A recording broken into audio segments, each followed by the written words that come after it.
Hello.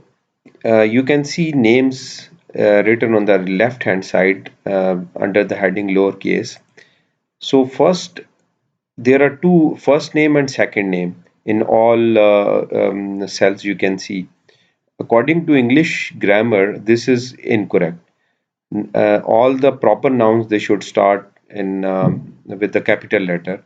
So the S for Sarah and K for Khan should be capital.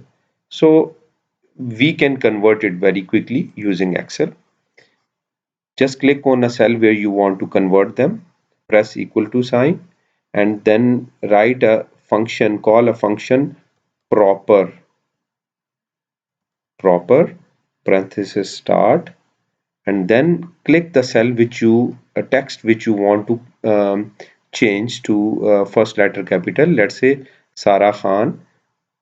Click cell, you can see E6 is selected, press enter, and then select and double click here. It will be implemented on all the cells. Now you can see according to English grammar, for the names first letter is changed to capital. But one thing, when you will delete this cell like this, so this data will be corrupted, it will go.